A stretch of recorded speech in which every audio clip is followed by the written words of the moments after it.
about darkness. But in order for us to improve ourselves, we have to identify the difficulties of life, right? So we can make adjustments.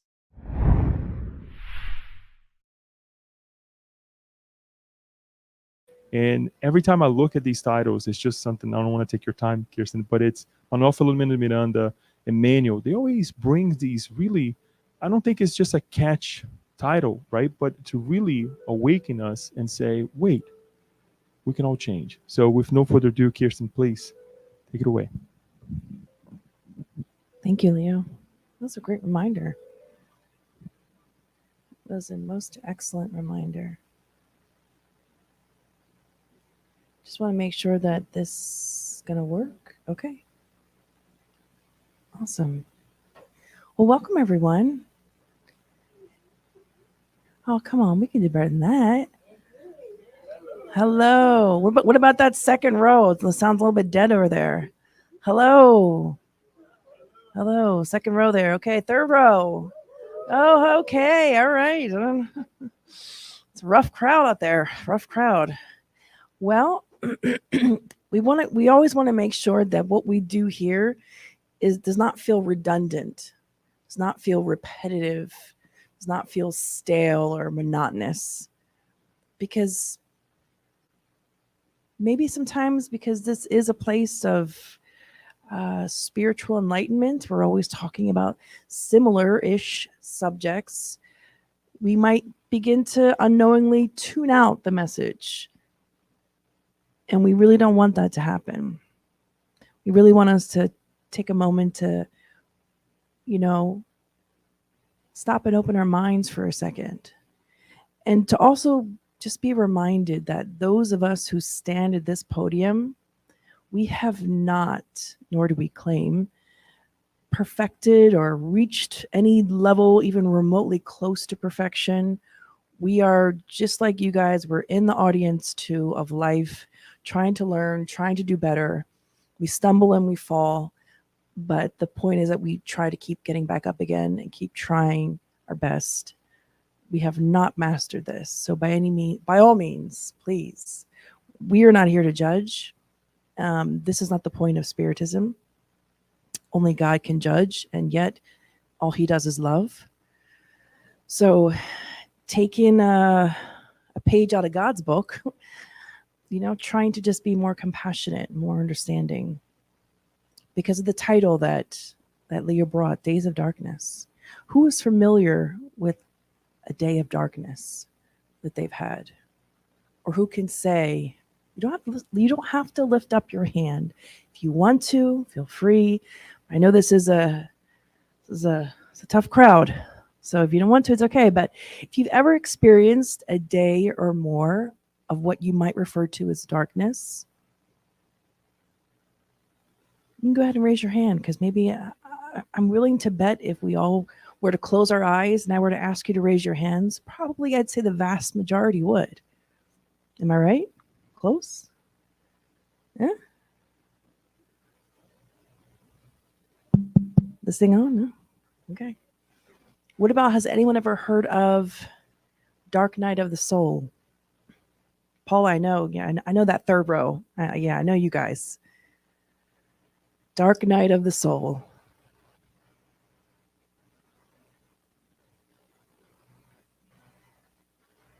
If you could think in your mind, just, spitball in here. If you could imagine, what would that mean, a dark night of the soul? What do you guys think that means? There's no don't be afraid. I won't call on you. But does anyone want to just guess?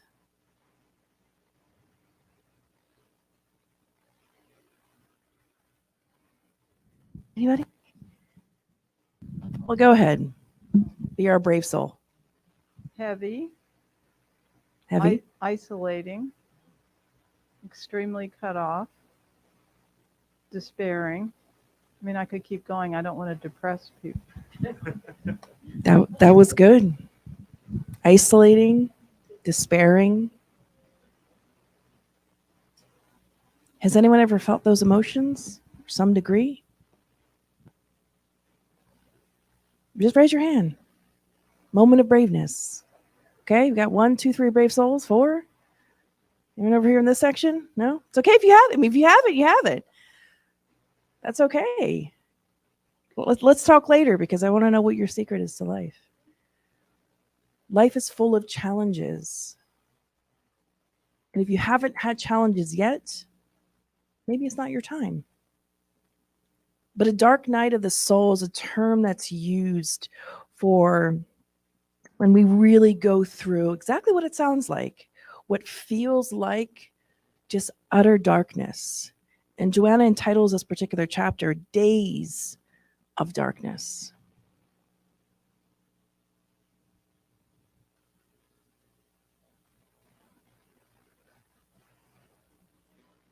We have a couple of, I'd say, let's see, 4 or 5. What can I count? 4, 5, yes. 6. No, I was thinking about the young people we have. I mean, young in terms of earthly age, right? Because I consider myself young at heart. But for all of us, regardless of what biological age we are, this message is really, really important. So we take this moment to pause because of the importance of this message, because the incidence of suicide is so high, more than it's ever been. The incidence and the increased number of people being diagnosed with depression, anxiety, and all types of mental illnesses is astounding. And as someone that's a public servant, we try to find ways that work in the health sector. We try to find ways, and it feels like we're just always grasping at straws. What to do next? But here we are as a public servant trying to do our best to spread this message of hope. But before every chapter, you guys know the drill. Before every chapter, Joanna likes to prime us with affirmations. And it's not just because it's poetic, it sounds nice, it's that artistic way of Joanna. No, it actually, aside from that, I'm sure she does it for those reasons. But it's also to get us ready for what's to come in her message. So I'm going to ask you all a favor before we start. Before we read the affirmations. Is everybody comfortable just closing their eyes? Yes? Yes? Is anyone not comfortable? Let me ask that. Is anybody not comfortable closing their eyes in this moment? Just raise your hand. Okay, so if I look out at everyone, when I tell you to, you're going to be closing your eyes. And I want you to listen to these affirmations, and I want you to repeat them in your mind. Good? Okay. Everyone, you can close your eyes now. Now is the time. Close your eyes.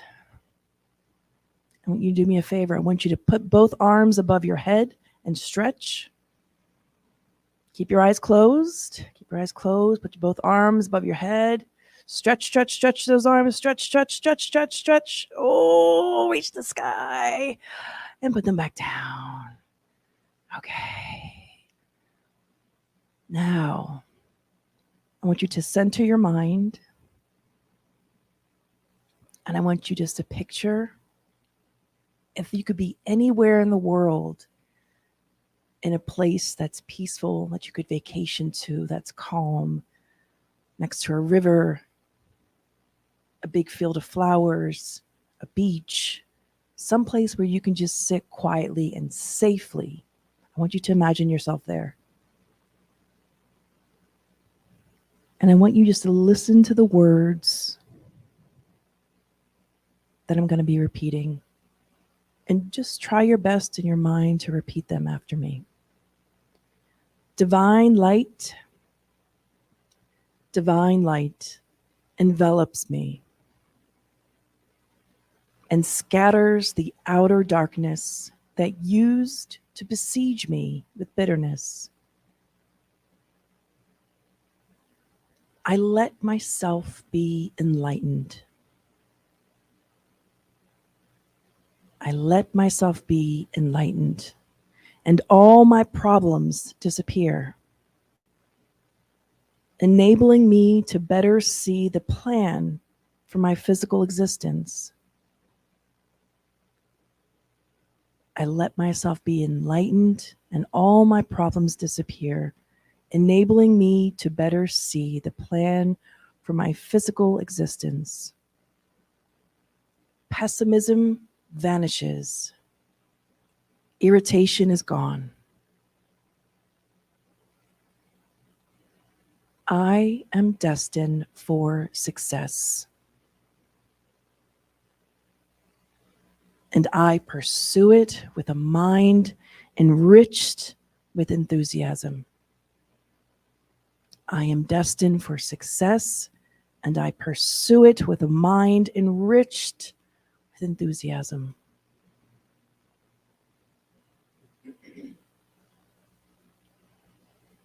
I am bathed in outer light. I am inner light. I am bathed in outer light. I am inner light.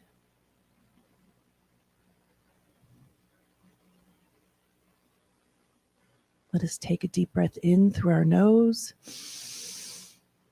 Hold. Hold. And breathe out through your mouth.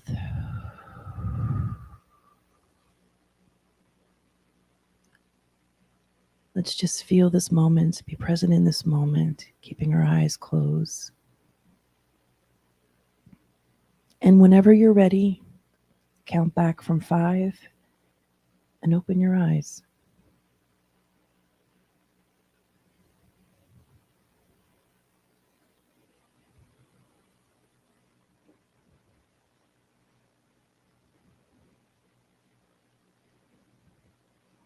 How was that experience for you, Lulu? Enlightening. Enlightening. Okay. Chris, how was that for you? Maria? I didn't want to come back. I didn't want to come back. Anybody else?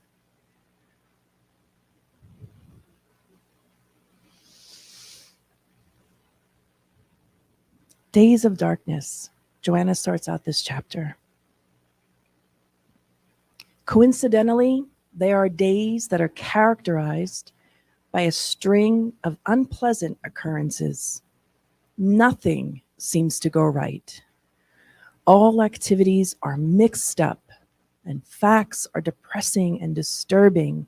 With each new attempt, other failures ensue, as if the order of natural events were totally upset. Sounds pretty gloomy. She goes on these occasions, problems pile up and pessimism settles in the mind and emotions, leading to negative memories with grim omens. Has anyone ever experienced that feeling like when it rains, it pours? Like that domino effect, like it's one thing after another, after another, after another, and it's just like, really? What do you do when you feel like that? When it rains and pours, when it rains, it pours. When you have that feeling, what do you do? How do you react inside of yourself? What is the inner dialogue you're having? I want you to think about it right now. What is the inner dialogue you're having? Those who suffer such injunctions tend to get discouraged and take refuge in psychological patterns of self-affliction, unhappiness, and self-content. I asked you, what is your internal dialogue? Does it look like this? Do we take refuge in that self-pity, that cycle of just pessimism and continued negative emotions? And you just get bogged down and discouraged?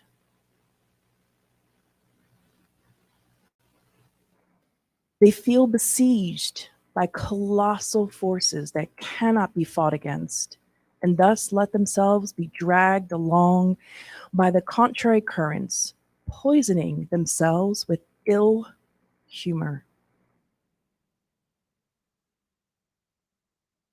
So when it rains, it pours. What do you do? The question. I'm gonna call on a random person. Think about the answer. So when I call on you, you have it. When you get that feeling, man, when it rains, it pours, right? Am I right? When you get that feeling, what do you do? There's not a right or wrong answer. This isn't a classroom like you're in college. I'm not a professor. I don't teach.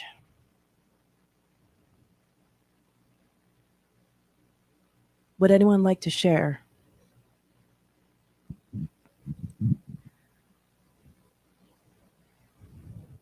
I'm curious about the young people. When it rains, it pours. What do you do? Daniel, what do you do?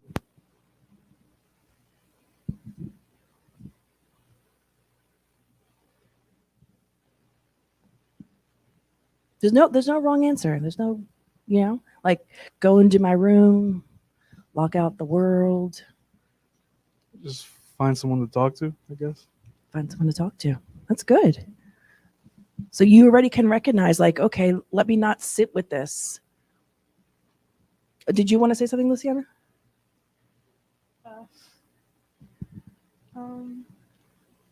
Sure. Okay. I know you meditate. I know you like to meditate Yeah. and yeah.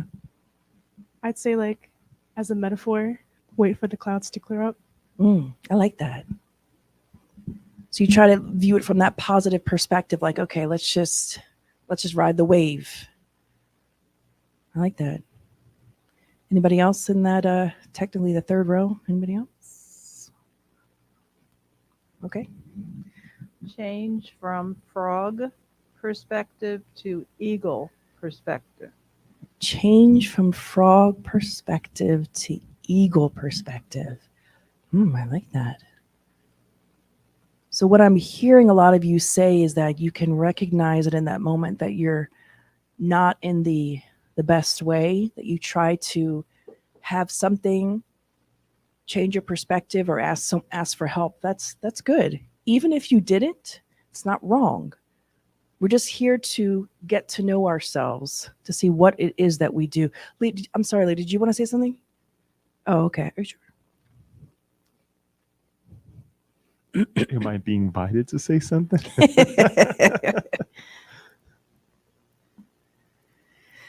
You don't have to. I think the idea of having going through a moment like this and recognizing it in itself is a great accomplishment, because sometimes we're in the middle of it and we don't see it. We don't recognize that this is a troubling moment. We just like a child, we keep crying, battling. So I think that just recognizing that is a tough moment in and itself is a great accomplishment to me. Absolutely. That's a great point. Just recognizing, like, it's raining. I mean, when it rains, it pours. That in and of itself is a good thing. But let's hear what the advice, the feedback that Joanna gives to us. And excuse my voice. She begins to talk about and she gives us perspective on those dark days. And she says the following. She says, these are days of trials and not for discouragement, of challenge and not for cessation, for the cessation of effort. The harsher the difficulties, the more should be the investment of energies and the more careful the application of moral values in the battle. Giving up without a fight, the quicker the failure. And when one goes into the battle with ideas of losing, part of the endeavor is already lost. So when we go into a situation, or when I hold this disposition inside of myself where I'm just a negative, pessimistic person, and by the way, we might not view ourselves as such. You might not think, but sometimes we are a little bit, even in the slightest. Like, oh, well, this is not going to turn out well. I already know it. We're not saying to pretend, to make believe, but just to understand that our mindset is everything. Our perception is everything. And then if we kind of change it from looking at it from perspective of like, oh gosh, this is just the most horrible thing, to, okay, this is a challenge. Life is challenging me. What can I do? Have any of you, I mean, I know some of you have, but just by a show of hands, how many of you have grown up in like a Catholic church or Presbyterian or regular church?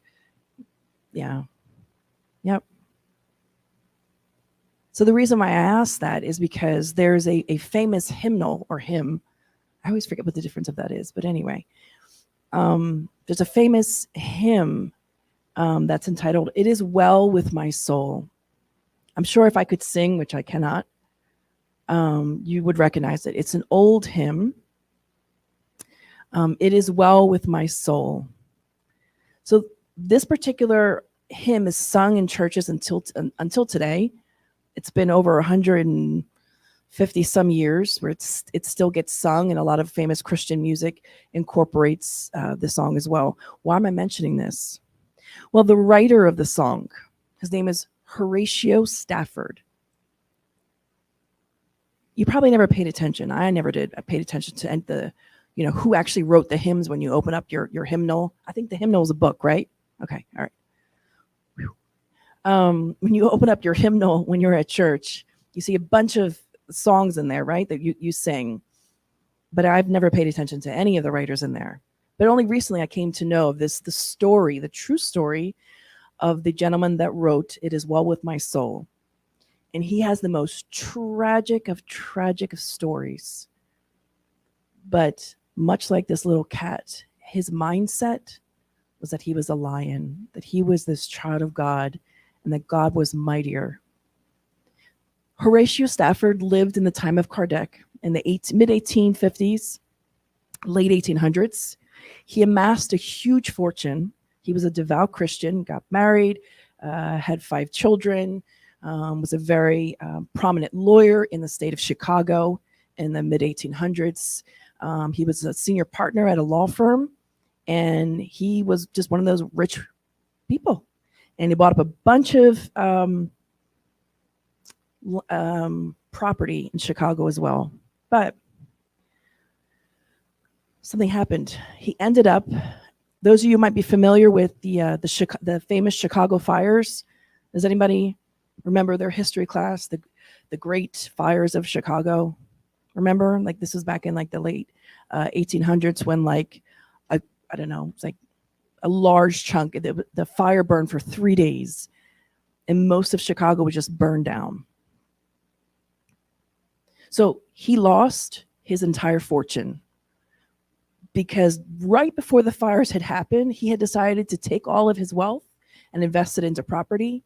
And then days later, the fire happened, and him, his wife, his children were completely broke. And to add insult to injury, soon thereafter, his 2-year-old son died of pneumonia. So they lost all their money. Their youngest child died. Soon thereafter, most people you might think, well, he probably, cursed God or, really just became really depressed. Quite the opposite. It fortified his faith. And he said, God will provide. I will find a way. And soon he rebuilt his entire fortune. So, but he rebuilt his entire fortune so much that he wanted to expand. So he had been quite busy. So he wanted to plan a family vacation, except in those days, there was no planes. They had to go on a ship. So his whole family, his 4 living daughters, his wife, they planned to go to Great Britain. They're all ready. They're the day of them going on the trip on the boat. The husband, something happened at work, so he had to stay behind. The wife and 4 children, ages like 5, 7, 8, and 11, something like that, all went with the mother. He said, listen, I'll take the next boat out. I'll meet you guys in Great Britain. We'll get together, it'll be fine. Well, his wife, the 4 kids are on their way, and a tragedy happens. This boat, and it's not a boat, it's a ship, collides with another ship. And within 12 minutes, this ship goes down. Out of the 300 plus people that were on that ship, about 27, 28 lived, some of them crew members.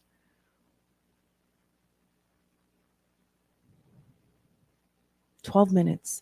And one of the people that actually survived had actually known the wife, Mrs. Stafford, and had actually later recounted and told in an interview that you have to imagine this. We're telling this story and it's like, oh, wow, that's crazy. It's like watching the Titanic, like, oh my God. But you have to imagine how you would feel.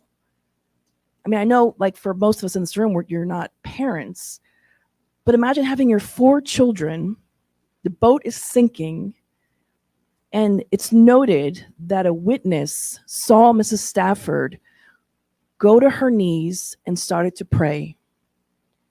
But she didn't pray out of desperation. She didn't pray, God, craziness, or, what you might think. But what she prayed actually was so remarkable. She said, God, if your will is to take me and my children, so be it. But something to the effect of, and I'm paraphrasing here, if I could make a request to allow us to live, but if not, I accept your will. And her children were gathered together, holding hands and just praying. And soon the water engulfed them and hundreds of others.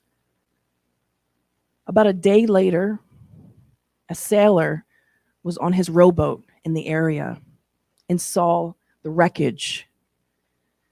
And he saw this woman unconscious on a piece of driftwood, pulled her up on his boat, brought her to shore, and it turned out that I actually was Mrs. Stafford. She ended up living. Her 4 daughters died. They drowned, but she lived. She gets back to shore. In those days, there was only telegrams, so she sent a telegram to her husband, who was far away. And she tells him, I'm the only one that lived. So on his boat ride back to see his wife and decide what they were going to do with their life is where he began to contemplate the writing of this song, It Is Well With My Soul.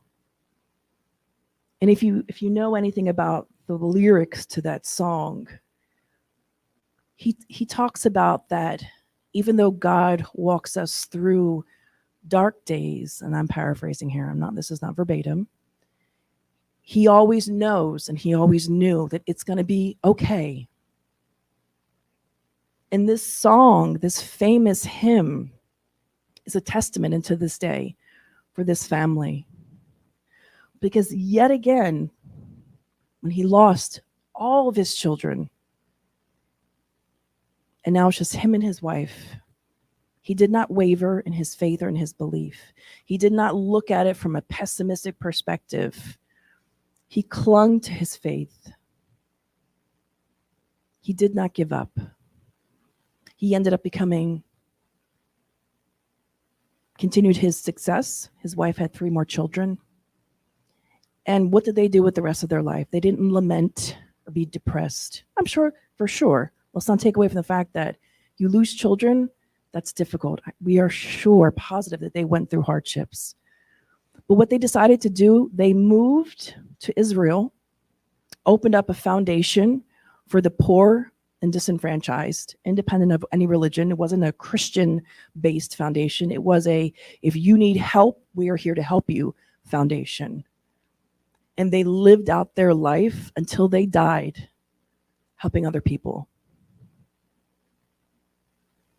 And Mr. and Mrs. Stafford have quoted in saying that despite their afflictions and their hardships, they always felt called to serve and help others. Despite their sorrows, despite God taking away their 5 children, Mrs. Stafford is quoted in saying, if God did that, he had a reason, and one day I will know what that reason is.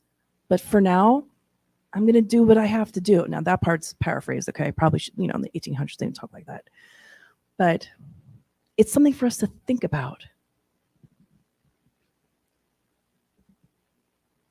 Because Joanna goes on and gives us the following tidbits of advice. She says, on such dark days, which do happen periodically, and at times become continuous, be more vigilant and thoughtful.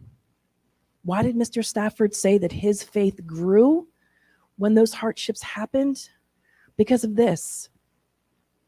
When we suffer, when we go through hardships, it's as if we become more acutely aware of so much that we need to become more vigilant and more thoughtful. It is normal for there to be one or more failures when several activities are involved. Even so, an unending string of failures may have roots in pernicious spirit-related causes where certain personages are interested in harming you, making mental or emotional space for obsessive interaction. And I'm going to stop there for a second, because this is where where Joanna brings in the deeper knowledge of Spiritism, and that is the belief in the existence of the spirit realm. Now, some might refer to negative spirits as Satan or other terms, or that, the devil and the angel on your shoulder, someone just whispering those negative things to you. It really doesn't matter, as Shakespeare said, that which we call a rose by any other name would still smell as sweet. It doesn't matter what we call it. It still exists. So there are these spirit-related causes. It could be connected to past lives, could be connected to this life, could be connected to the type of life that we are living when no one else is looking. Because we live our life on social media, we post photos, and say a bunch of really nice things sometimes. But life mostly is what we're doing when we're by ourselves and no one's looking. That's when we can kind of really get an idea of who we are. But Joanna reminds us it's normal to go through hardships, failures, when there's so much going on. But let us be aware that there's always can be this component. When we're going through hardships, when we're going through difficult things, that there's always that factor to be taken into consideration, that spirit-related cause. And so what does that mean for us? So that means for us to be ever more vigilant and thoughtful. Why? Because imagine ourselves like a radio. If you understand radio frequency,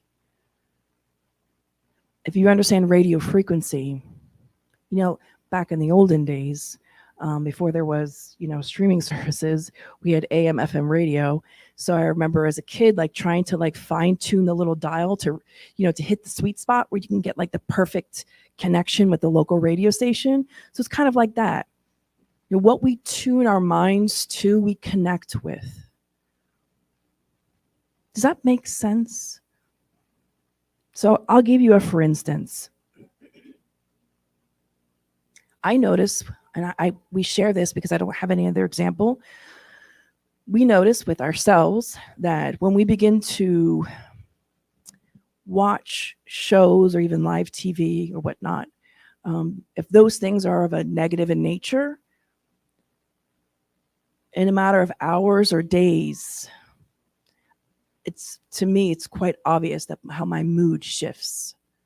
Maybe not for everyone, but I think I've reached a point in my life where I can be acutely self-aware of any shift in myself. So why does that happen? Vibration, what we're tuning our minds to. And even I was talking to Daniel the other day, and he used to like to watch these shows, and I'm forgetting what channel they were on, but it was one of those scientific, I don't know, it wasn't National Geographic, but I want to say National Geographic, but it wasn't National Geographic. But it's one of those crime shows where they have a reenactment of the crime. They go into the science behind it. Sorry, Daniel, I'm outing you. So he was telling me like there was like weeks and weeks and weeks he used to watch this, and I would leave the room like, I can't watch this. This is so disturbing. And he would watch it at night, which is even worse. Forensic Files. So recently he told me that he observed in himself how he started to become really afraid. Like even when our oldest daughter was out, like it was past midnight, he was like, oh my God. Like things start going through your mind, because then what happens? We start recalling those memories, those images we see. And I'm not trying to put anyone on the spot, but I'm sharing this because in Spiritism, we learn that there are negative spirits that are really smart and that know how to access our archived memories and to pull out something that makes us afraid, like a file that you open on your computer. And you become instantly afraid when you think of that thought, and your vibration goes low. And when I say vibration goes low, try to imagine your immune system when you're sick. So when in science or in the medical field, we know that when you're under a tremendous amount of stress, your immune system is very low. You're more susceptible to illness. It's known. It's not anything new. So try to think of that in the same way, that when we are continuously feeding ourselves negative things that are opposite of positive, we attract and we stay at that vibrationary level. And there's a part in the Medium's book we wanted to share. Part 2, number 237, and Kardec shares, of all the difficulties presented in the practice of Spiritism, among the worst we place obsession, which is the domination that certain spirits may acquire over certain individuals. This domination is always the work of little evolved spirits, for good ones never exert any kind of coercion whatsoever. Instead, they provide counsel and fight against the influence of evil spirits. And whenever they are not listened to, they prefer simply to withdraw.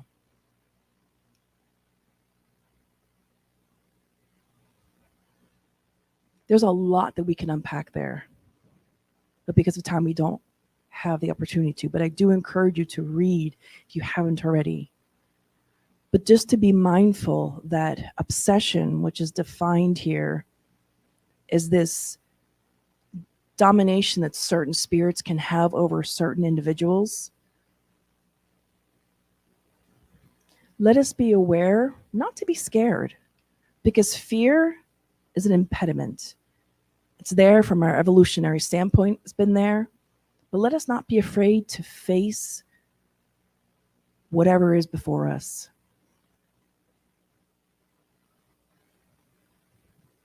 But just be mindful, to be vigilant and thoughtful on how we live our lives. Joanna says the following: the more you become irritable and depressed, the more you will feel fenced in, and then even more unfortunate occurrences will take shape. Do not struggle swimming against the current until you are exhausted. Overcome its flow by diverting the direction of the water. There are perverse spirit minds around you interested in your failure.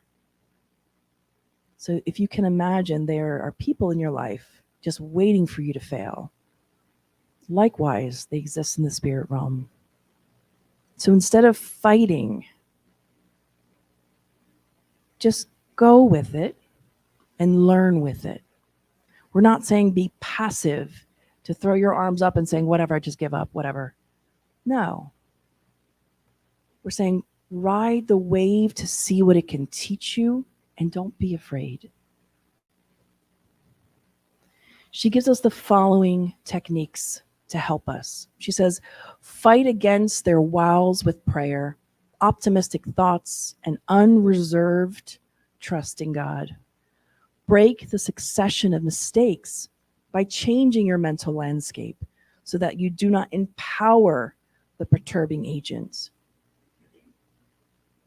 Listening to enriching music that lead you to recall pleasant memories or to make exciting plans. Prayer, changing our mental landscape, our perspective, and taking in something such as music. Why music? Music has already proven in science, it's scientific fact. This is not hoopla. This, you can Google this and get all the scientific papers in the world that exist, how the health benefits of music. Music is good for us. Preferably, we are adding in positive music, music that is inspiring, music that makes us think outside the box, not music that's depressing and makes us more pessimistic and more negative about the world that we live in. It can help reduce pain and alter patterns of pain. And it improves our overall state of mind. That's why until today, in psychiatric wards, in chronic ones or acute, you will find music therapists as well as art therapists, aside from the regular medications that are used, because it's proven to work. But we say all this to say, or Joanna says all this to say, is that we must be proactive. We shouldn't be just passengers in our lives, but be proactive. She says, read an uplifting passage from the gospel or other edifying work in order to renew yourself emotionally. Get away from the hustle and bustle and get some rest. Contemplate a region that will lift you out of your dismal state. Think about the blissful future that awaits you. Lift yourself to God through fervent prayer, and you will break the chains of affliction. This is why we asked earlier, what do you do when it rains and it pours? That feeling comes over you.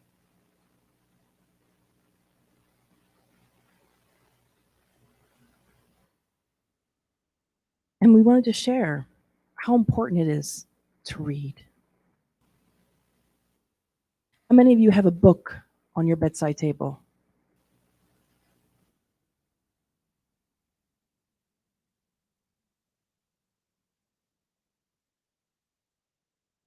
Okay. How many people have books in their room? Okay. Sorry about that. A little close enough where you could probably reach it. Ish. Okay. We know that this is science, once again, coming to remind us. Reading is so good for us. It reduces stress, it enhances brain function, it boosts sleep. We should not, although we ourselves are guilty of this time and time again, but we should not be on our smartphone before bed. It is proven in research to be bad for us. It's no good. Get a book. I'm saying this to myself. Don't worry. Get a book. We promise we have a whole stack. It's just like that. It's so tempting with your smartphone. It's like,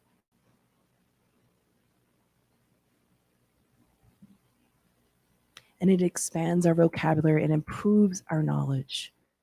And it's way better for us. It helps us as a transition into our moment of sleep. not just in a physical sense, but also in a spiritual sense, because we believe as spiritists that when we, our physical bodies sleep, I, the immortal spirit that I am, can emancipate and I can go somewhere. And that depends upon my state of mind before I sleep. Food for thought. So be proactive. Let us not wait. Be proactive. And then, sadly, we come to an end. We say sadly because Joanna's message is one of hope. And we love to read on and on. But she finalizes with this thought. She says, "The sun is always shining behind the gloomy clouds. And when it is placed in your inner world, no threat of darkness can begin to diminish the intensity of its light. Follow that light and confidently and peacefully defeat your day of failures."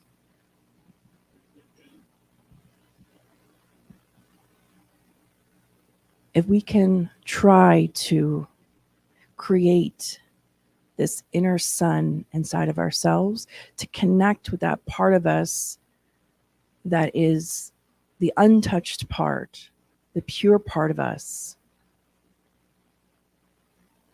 that's connected to God, life becomes a little bit more palatable. So we share this, we share Joanna's words.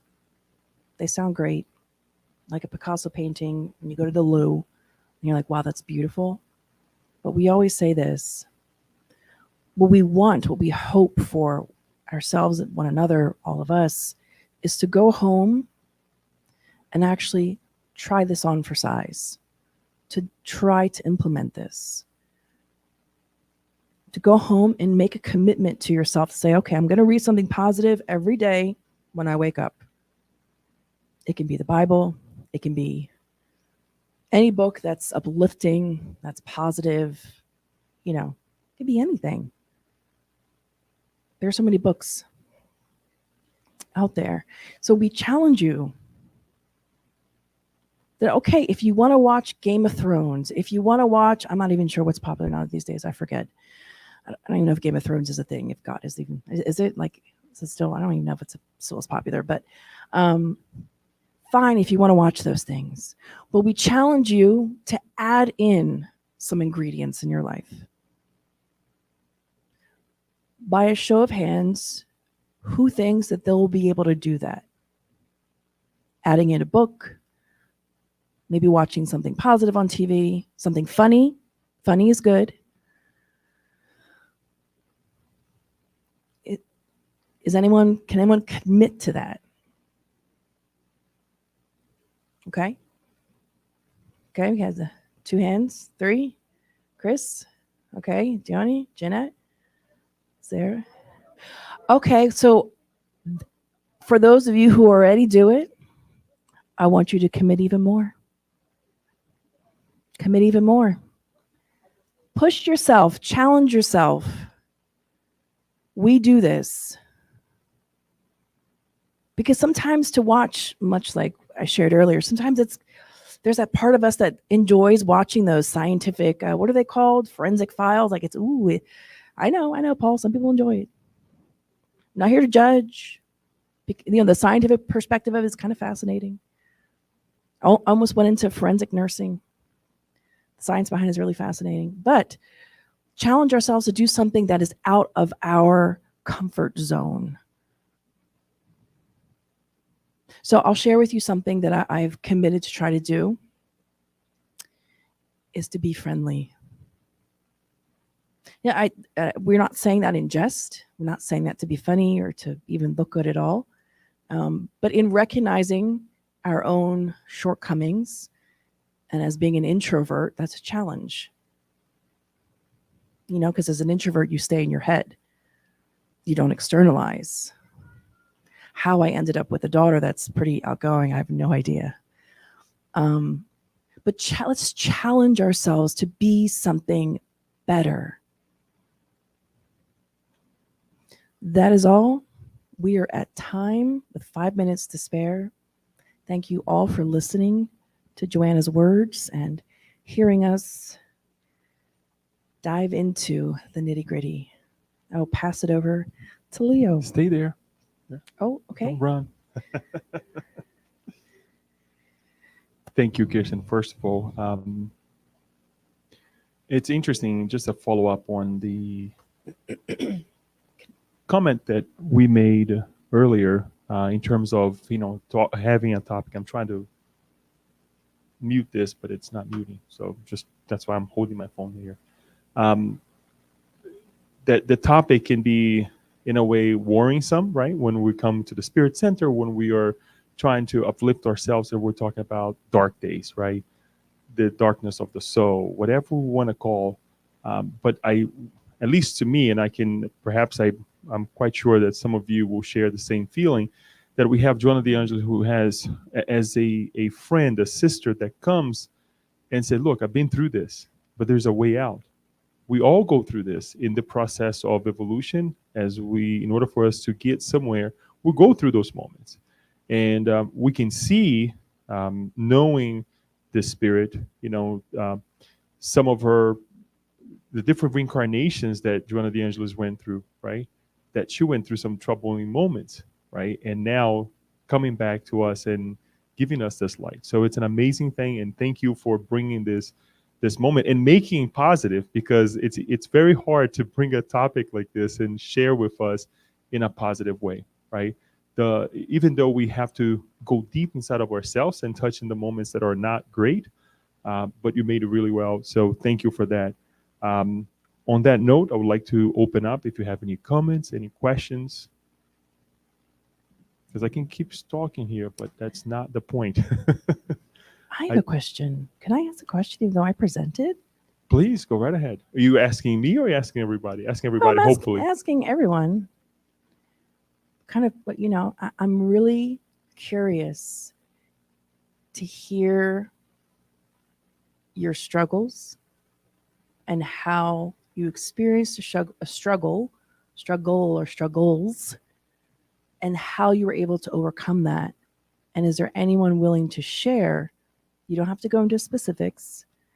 You don't even have to say what it was that you struggled with necessarily, but you can just say, I went through something hard, but this is how I found my way through it to the other side. Or this is how I'm managing it. Is there anyone? This is a safe space, but this is also very much a brave space. So if you're not okay with sharing, that's totally okay. But I want you to know that there's no judgments here. Has anybody struggled? Anybody? Thank you, Paula, for breaking the ice. No, I'll give the short version. I have had severe, twice, dark night of the soul. Both times, what saved me was a simple sentence, not my will, but thy will. It just surfaced from the depths of the darkness, and I still follow that as a model. I love that. I could say something as well. Please. It was not something like, dying, something like, but it was some moment of my life that was very difficult for me. And that day was, I could not see a way to go through. And then I put my knees on the floor and I prayed. And I slept.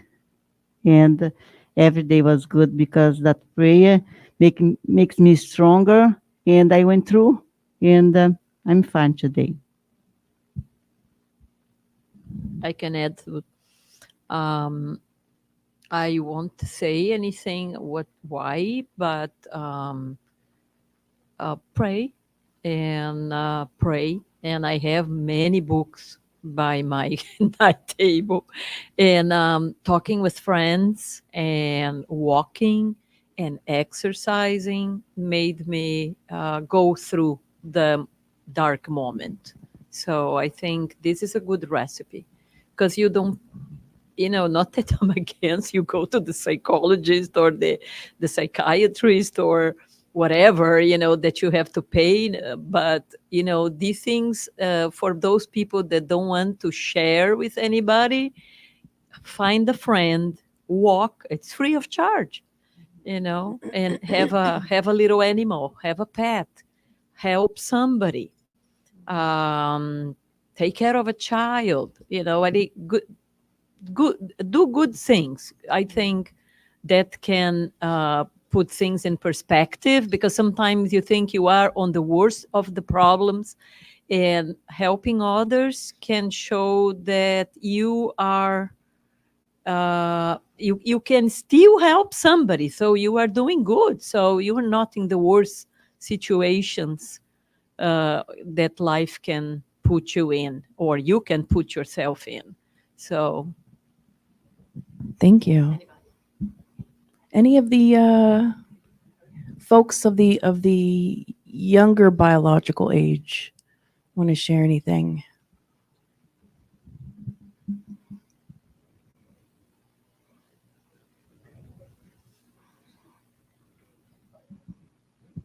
Angie, Daniel?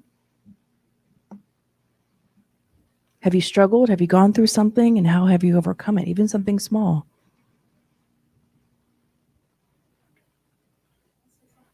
Okay.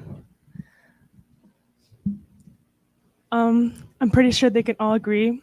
During like quarantine, it was really hard staying home, on doing school online. But one thing that I feel like everyone learned, I don't know if it was everyone, but personally, like I learned how to enjoy my own presence. So like, Ooh, I like that.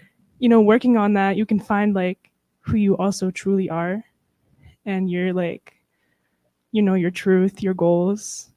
I also like the saying of like starve the ego, nourish the soul.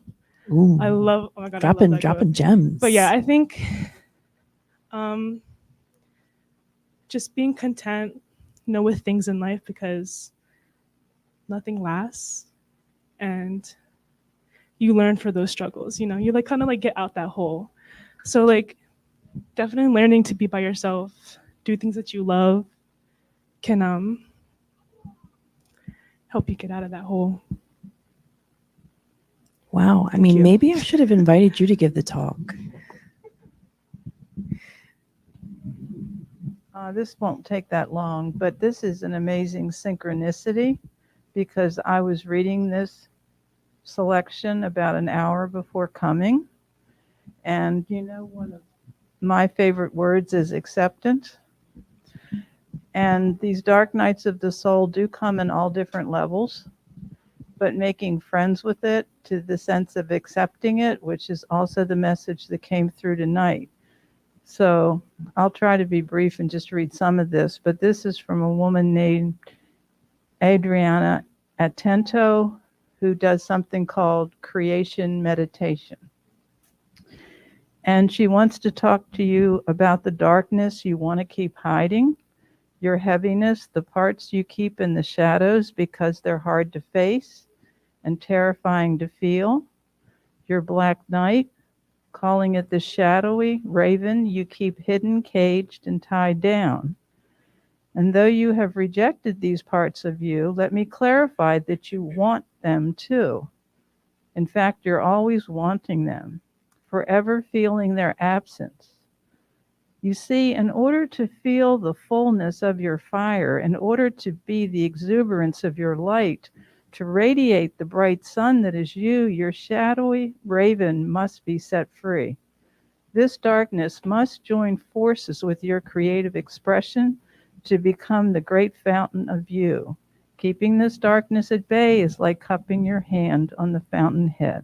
Thanks. I love that. Befriending all of your parts.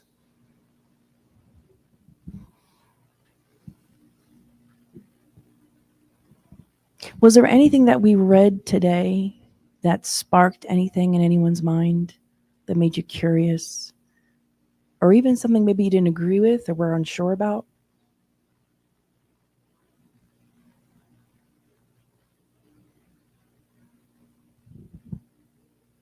Okay. Kirsten, I have Oh, I know we have questions online. I'm sorry. Yes. a couple questions Yes. here. Number one, I would like to share. All of a sudden, I got all lost. Okay. From Yasko. Great reminder, Kirsten, in times of hardships and sorrow, especially in family, what takes one to bounce back while others fall even more and worsen the situation? Can you give us some preparedness tips, prophylaxis for these life challenges as they are unavoidable in our stage of evolution?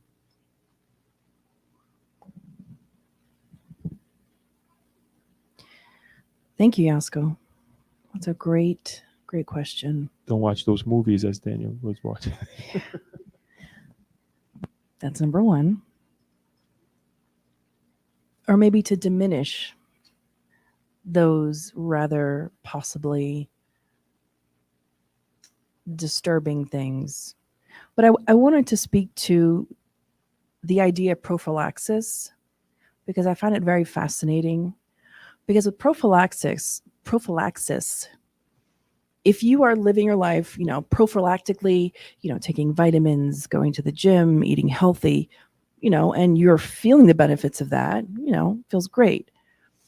But when we're not doing those things, we feel ill.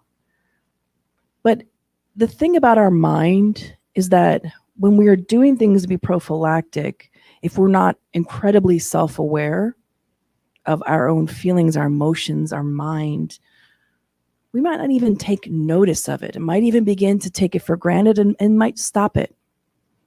So I encourage you to stop it and see the difference that you feel. And hopefully you will go running back to some prophylactic tips that Joanna shared with us here today. And even as there's a part of me that even when I want to share her words again, I want for us to really hear it and to really see the value. But I cannot show you a Picasso and explain to you its beauty, its meaning. Only you yourself, I as an individual, in studying it and putting into action, can I experience it. So prayer, choosing to have and watch positive things. We're not saying to just be on some extreme end of that spectrum where it's like, no, I must not ever watch the news. Because it's not one extreme or another. There's a balance. And we know our balance. We have to find that. Prayer, exercise, eating healthy, but feeding our body something positive as well. Uplifting books. Even if you can keep the books that you have now, but put some positive ones into rotation.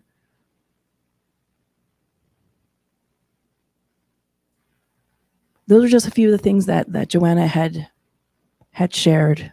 And be more mindful in our lives. Thank you, Kirsten. Then I have two more comments here. One by Vladimir by saying, positive thoughts and attitudes are definitely the way to go. Thank you, Kirsten, for helping us to keep that constantly in our mind. Great topic. And then Abby makes a comment and asks, great talk, Kirsten. The suicide rates are so very high, as you said. I wonder, since the numbers are extremely high, is it only due to the pandemic? Thank you, Abby, for your question. So there are so many factors that go into this. And for sure, those who already had pre-existing mental or psychological challenges, for sure, the experience of the pandemic added to the stress for many reasons, because it was an unknown, it's uncharted territory, we would say, for the vast majority of humanity. So we didn't know how to handle it. And so for those who did not have a pre-existing or any known pre-existing mental or emotional challenges, for sure began to experience them during this pandemic, because it's pushed us to our brink. But that's what challenges are meant to do. They're meant to push us to look at things, to look at ourselves, not things, ourselves. How am I feeling? How am I feeling towards myself? How am I managing my emotions? How am I dealing with my life? So yes, multiple factors, Abby. Thank you. I think that Anyone was else with any other questions, comments? I have a question. okay. I have great example of an individual who works with me, and the person tends to say that, when the A or B or C happens right in the morning, the person tends to say, oh, it's going to be one of those days. And I hear that quite a bit. And sometimes it's just as a consequence of minor issues that happens, right? And the person tends to see that those little things that just happen is going to be, a dark day, right? A dark moment of their life. Can this be because it happens on planet Earth?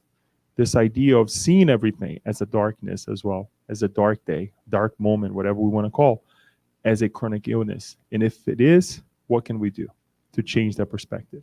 Wow, that's a great question, Leo. How would you answer that? Happen. Well, number one, I looking at It's not that I can't answer it, but I think it's something. I think it's good when we challenge ourselves Mhm. to ask ourselves those questions. Well, I thought you would enlighten a little bit more, but I'll give it a I can do take. that No, too, I'll give it yeah. a take because it's and the reason, as you were saying, I was thinking about it, and it's very easy for a person to see, get beat up one day, the second day, and third day. I feel that way as well, right? But and I feel sad that the individual sees life that way, right? It's just, again, minor things. It's gonna be a rainy day again. It's gonna be a tough day again, right? And it's that pattern that we go into. And the what I try to do, as far as individual right next to it, sometimes having to deal with that person throughout the day as well, I try to bring the positive, right? Look what's happening. So it's not that bad of a day. It's not that the end of the world. But it can be tiring, I believe, for the person, not to me, because as we try to tune with different things, I try to let go because that's the person's perspective. Mm-hmm. But I do feel that it is a kind of Sickness. a sickness that goes on, especially when we add, as Abby just mentioned, pandemics, not just the COVID-19, but other pandemics as well that are going on out there, pandemics of the mind, of the heart, and it's tragic, right, to an extent. So that's why I bring, because I think that we need to change our perspective in certain ways. Yeah, it can be a tough day, but look, there's a way out. And one of the things that I like to remind myself and others as well is that there is tomorrow. And tomorrow I can have a different perspective about it. So that's what I would leave everyone with. I'm going to add to that. Please do. So pessimism can become, in a manner of speaking, chronic. But what is more alarming, and for us is more alarming, I can't think of another word, is that pessimism can lead to biological and mental illness. So when we think about, in medicine, they tell us that being obese, not having a proper diet, being a certain BMI, we are more prone to developing type 2 diabetes. It's in the science. We know it. So if you can think about that, but think about it from this emotional, from the process of our minds, we also can create illness within us when we are constantly being pessimistic. we are creating these neural pathways that are negatively impacting us. So we know that in science, this is a fact, that when we are under stress, our physical body feels it.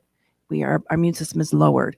When we are consistently and constantly doing that to ourselves again and again and bombarding our own selves with that, we put ourselves into a state of illness. So it's alarming. Now, we have this information. What can we do? I can't go and tell this necessarily to another person because I'm not here to be anyone else's corrector, but all I can do is be positive myself and hope that rubs off on others. We're all examples for one another. Everyone, each one of us, whether we realize it or not, each person who's sitting in this room has affected my life in small and big ways. So we are all positively or negatively impacting one another depending upon how we live our lives. So let's think about that too. You said something really important as well, that it's not that we're going to push the individual away, quite the opposite, but also we have to make sure that we are protecting ourselves, because it's very easy to fall into the same trap, right? And see, okay, yeah, it is a bad day. After all, it was a bad day, right? And then we go to bed and we're not reading, we're not doing, the things that we're not praying, right? So I think that is a great reminder, and that's, I hope everyone got, a positive idea of what Joanna de Angelis is bringing to us. I wanted to add another thing. Please. It's also just as detrimental to be in this false optimism, this false idea or fake optimism of dismissing the obvious. Someone's telling you like, oh gosh, this is just such a rough day. Like, no, come on, think positive. It's not about dismissing or disregarding, because as Paula had just shared, it's not about denying the parts of us that we feel, the parts of us that feel sad or discouraged, but it's embracing those parts of us, saying that you're welcome in my space. You are welcome in this space, and I accept you in this space. And you can show that those parts of you that feel weakened, that you can show up for those parts. Too many times we are waiting for our knight in shining armor. We're waiting for that person to show up in our lives to just make everything better. But we are that person. We can be that person. I can show up for myself. And I've worked for many years with trauma survivors. And when you talk to a trauma survivor, when they go through therapy, one of the things that they are taught is learning how to show up for themselves when others in their lives did not show up for them. That's the kind of power that we have. So, wanted to end with that. Leo, I'll give the rest of the... Thank you so much. Again, folks, it's, as Kirsten said earlier, we have to end, right? But end the conversation, I think that the continuation goes on as how we put this in practice, right? And we're all invited to do so. We're all in the same boat. Just because we're speaking, just because we're, presenting something, we haven't mastered this at all. And we have been given the tools to go ahead and change these dark days. They're going to come, whether as a consequence, whether as of the long past or the short past, right? But the truth of the matter is we'll all go through. And I think that is it's a good thing. Obviously, it's a bad thing, but it's also a good thing because nobody incarnated on planet Earth right now is away from it or safe from it, right? So on that note, let us pray. Let us go through the moment of passes and share this moment with one another.